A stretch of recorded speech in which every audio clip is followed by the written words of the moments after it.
A big announcement by the Ivy League. That's where we're going to start with today's show. And that is that the Ivy League made a decision yesterday officially that they will cancel all their fall sports. They will not have any football, not have any soccer, and instead cancel all fall sports, maybe pick it up again in the springtime, push football, push soccer back to the spring, not sure yet, but even sports like basketball and hockey who kind of bleed into both the fall and the spring, no sports will be played in the Ivy Leagues until the very absolute earliest, January 1st. And my question to you, and where I want to start is this decision by the Ivy League a sign of things to come? Obviously, we're looking at major college football here because it's important to go back and remember this is not the first time the Ivy League was the first to make a decision when it comes to sports. Go back, obviously, when the coronavirus first started. March 10th, the Ivy League decided to cancel their college basketball tournament, their conference tournament. I know many, including myself, were just with disbelief, thought this was a major overreaction, thought they were going too far. They got a lot of pushback, a lot of ridicule. 2 days later, every other conference basketball tournament was canceled, and the NCAA tournament was canceled. So for the 48 hours, the Ivy League was the villains, and then 2 days later, we get more information. Rudy Gobert gets sick, and all of a sudden, next thing you know, sports comes to a halt as we know it. So this is the first time the Ivy League has been out in front of a decision. They've put the safety of their players first, and this is the first time, again, where they made a decision that has had ridicule, only you look back on and says they made the right decision, they made the right call. And for me, at least, looking at this decision made by the Ivy League, looking at the landscape of the virus in our country, it's getting harder and harder for me to believe that college football will be played as we know it on the fall on time. I mean, it's July 9th. I mean, we are 6 weeks away, give or take, 7 weeks away from when the season's supposed to start. It's not looking good. I've never really been downer. And it feels really bleak that we will have some sort of college football season to start, which is a real shame because, at least for me, that is my favorite sport. I love it more than baseball. I love it more than NFL football. College football, to me, is the best. But it just gets harder and harder to look at where we are and think that we will have college football as we know it in 2020. And there are a few reasons why. Number one, it's important to remember, and we can't forget this, these athletes aren't professionals. The Ivy League yesterday, when they released their decision to cancel all fall sports, they cited safety concerns of their student athletes and not wanting to put them in harm's way. And if you take that and what they say and think about the true meaning of student athlete, right? Every college, every university, every conference, and the NCAA governing body, what do they all look at and what do they all say when it comes to student athletes? They are students first, then athletes. That's the excuse. That's the really excuse that they've used as to not pay athletes for their services or to let them profit off of their name, image, likeness. That's always been the big pushback. That's always been their big defense. They're students first, then athletes.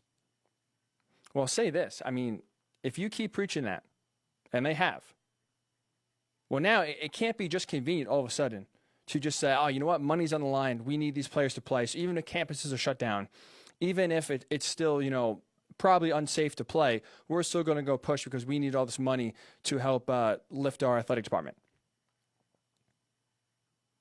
You can't have it both ways. I'm sorry. I've defended athletes' rights for a while. I think they should have been paid for a while. And it seems like at this point next year, they finally will get their just due, finally be able to profit off their name, image, and likeness like every other person in this country can do. But until then, until you give them equal rights like everyone else, you have to practice what you preach. So if they are students first, then athletes, well, if it's not safe for students to return on campus, and we've seen now the trend starting to switch, where a lot of schools that announced that they're going to have in-person classes in the fall are starting to reverse that. USC and Rutgers being two major Power 5 football conference members that both announced they're going online for the fall semester. You can't say it's not safe enough for students to come back to campus and then all of a sudden say, but it's okay for college football players to come back to campus. Students first, athletes. They aren't professionals. Can't sign a waiver. Can't give them hazard pay. They are students first. So you can't have it both ways here. And the NCAA has had it one way for a while, and if that's going to be the way they're going to go, and that's the hill they're going to die on, well, even when it's uncomfortable for them, it doesn't work out for them in this case. In the rare scenario where the student athlete being a student first doesn't work out for these athletic departments, too bad. Not to mention, like I said, you look at July, it's July 9th. There's not that much time left to make a decision on the season. You can scoff at the Ivy League saying, again, it's too early or they're overreacting. There's not much more time that these schools can push off before a decision has to be made. Most Power 5 athletic directors, most conference commissioners have cited late July and early August as the latest time for them to make a decision for the fall season. Well, guess what? That's 3 weeks away. How much will change with the virus between now and 3 weeks? How much will truly change to where states like Texas, states like Florida, Arizona, California, all major states with a ton of football, big-time football programs in those states, they're all going backwards. Instead of, moving forward with phases, opening slowly, they're going backwards. They're shutting things down. So how can you be shutting down the bars? How can you be shutting down restaurants and closing up the public again, while at the same time urging players to go back and play football? Not to mention, look at what just happened yesterday.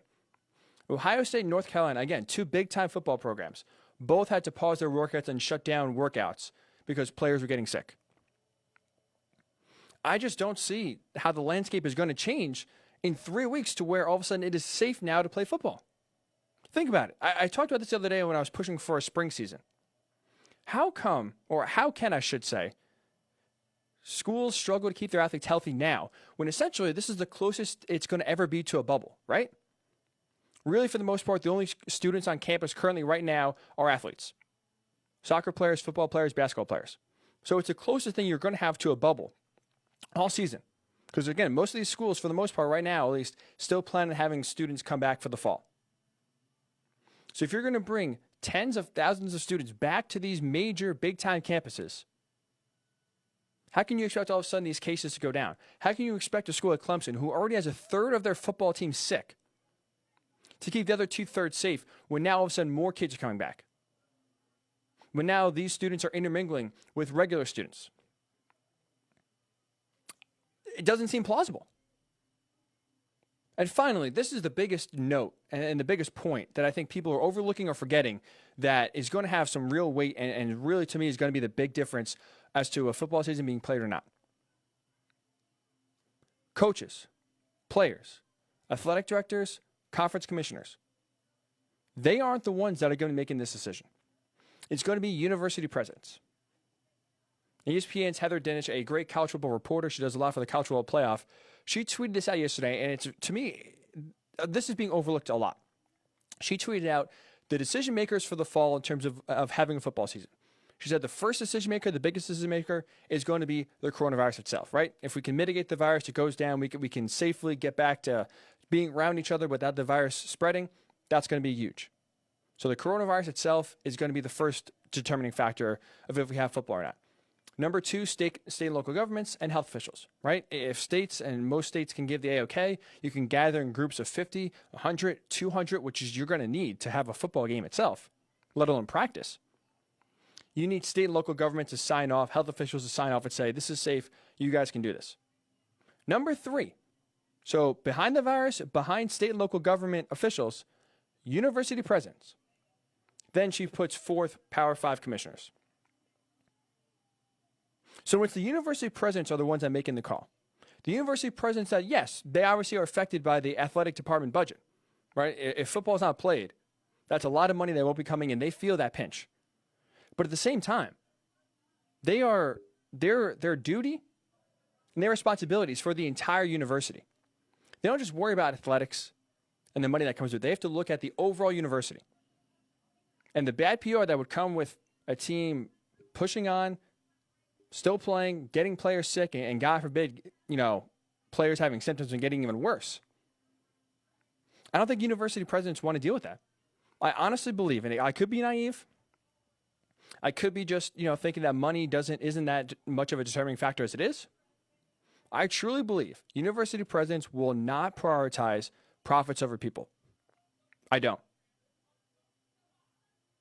So athletic directors, conference commissioners, head coaches, players can come out and say, we want to play. We feel safe. This is still, we're still going to have a normal season. We're still going to play 12 games. We still plan on having fans in the stands. That's great. And I'm sure they'll give their input to the university president. I'm sure they'll give their pitch as to why they should still play, despite cases in a lot of these states going up. And despite it still, not having a vaccine or still, again, having a social distance. I truly think when it comes down to it, the university presidents are going to make the decision based on the entire landscape of the country, not just looking at dollars and cents of games being played or not. I truly believe that. Could be absolutely naive. It could be absolutely wrong. But I think when it's those people in that position, where there's other factors outside of sports that go into the decision, I just don't see them kind of putting money over everything else. I don't. So that's why, to me, it's looking bleaker and bleaker, and why the decision of the Ivy League to cancel all fall sports is a bad sign of things to come. I've never been less positive, less confident that a season can start, let alone finish. So we'll talk to Matt Marshall to end the show a little bit more on his feelings and his thoughts as someone who's involved in the game, who's talking to coaches, talking to athletic directors, talking to big-time decision makers. We'll get his thoughts on if he feels as down, as least confident. Because I think this is just, the first drop in the bucket here with the Ivy League. A lot of schools can say, the Ivy League, they don't really make any money. Their financials different, so their decision doesn't affect us. I disagree, because I think when it's university presidents, they see, okay, the Ivy Leagues, these are smart people. If they think it's not safe to play, why should we think it's safe to play?